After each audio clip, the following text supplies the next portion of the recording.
Welcome to this Inspire podcast. We have with us Mr. George Chrysochos, the Executive Director of Cyfield. Welcome, Mr. Chrysochos. Thank you for inviting me. So just to kick this off, could you give us a quick snapshot of your journey and what your role looks like today as Executive Director? Of course.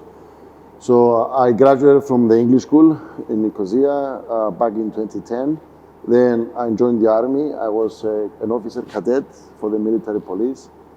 And then I went to study in the United States. I did my master's at my undergrad at Georgia Tech and my master's at Stanford University. And then I started working in the United States. I did some summer internships as well. I started working as a consultant. Then I did some work in Athens as well as a consultant. And back in 2018, I decided to come back to Cyprus, to the family business, because I felt it was the right moment for me to restart the business and the economy after the crisis of Cyprus. It was the company was on the rise, and my father needed help and support in order to grow to where we are today. Okay. Very interesting, and it's a very colorful journey to have come from the U.S., cross the Atlantic back to Cyprus, and end up back here. So how would you describe your leadership style? So, well, I was fortunate enough to work at my McKinsey company as a consultant, which I did receive quite extensive training in terms of management and leadership seminars. So the focus that they trained us, and this is what I still have today, was around motivation and incentives. You need to have a team around you which feels that part of what they are doing is owned by them. Not necessarily the shares of a company or directorship, but the action, the target. So I usually like to set common targets. I let the team formulate the targets. Of course, with always some guidance where the strategic orientation of the company is. And then I try to make them feel ownership of that target, of the goal. So when someone has ownership of what happens, then they don't need anything else. They don't need other motivation. They're going to chase it. They're going to go after it. Excellent. Do you think that that's really important when you're leading a team? That's one of the key aspects of leading a team, to give them ownership, to build trust, to keep them moving forward. Exactly, yes. And the most important thing in a rapidly changing world, especially nowadays with technological rise being extreme. Like 5 years ago, no one knew what AI is, right? In just 5 years, everything changed. So we're not talking about just smartphones and social media here. We're talking about crazy things. So we always need to be agile. Yeah. So agility is what makes a manager better than others. The ability to adapt, to understand what's around us, the circumstances that we live in, the conditions that we live in, and making informed decisions that will always be in line with the environment. Yeah. If you're stuck into ideas or management methodologies or incentives of a different decade, you're done. Today, the environment is unforgiving. We are facing this a lot with current lack of resources and talent in the market, which is extremely hard to find people to work for. Like our economic growth has outgrown our demographic growth. So there is simply not enough people to do the work. So it's a very competitive environment when it comes to labor. So the way we manage people, the way we incentivize, the way we treat people is adjusted year on year. It's not just a discussion between what do millennials like, or Gen Z or Gen X, or it's changed. Even millennials today, they want different things than what millennials wanted 10 years ago. And I'm saying this coming from the generation of the crisis. I graduated from university in the worst possible year, economic year for the history of Cyprus, 2014, right? Just after the haircut, so it was a disaster. So I see my class, when they graduated from university, nobody knew what they were doing. Everybody stayed in the countries they were studying.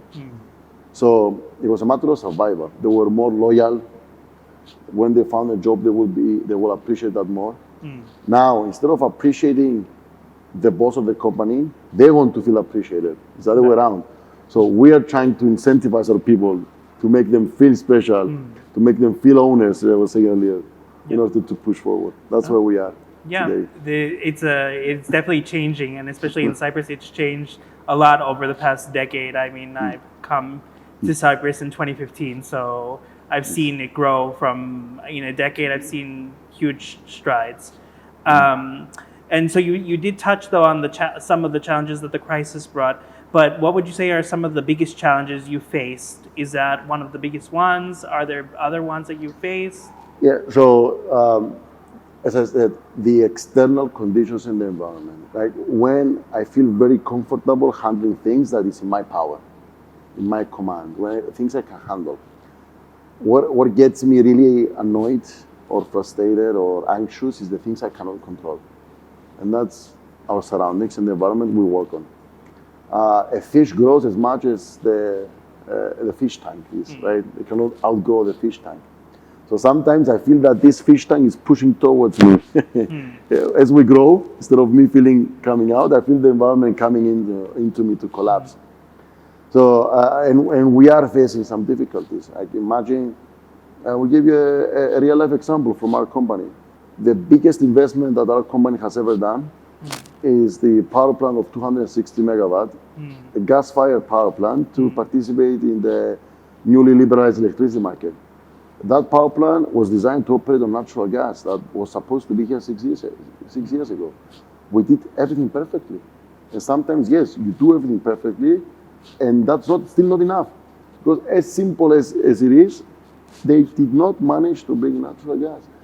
There's no availability of gas. So 200 million investment, even though it's a state-of-the-art power plant, it's finished, it's completed. We spent thousands of hours in it and effort, and it's still not producing any income. Why? Because of externalities.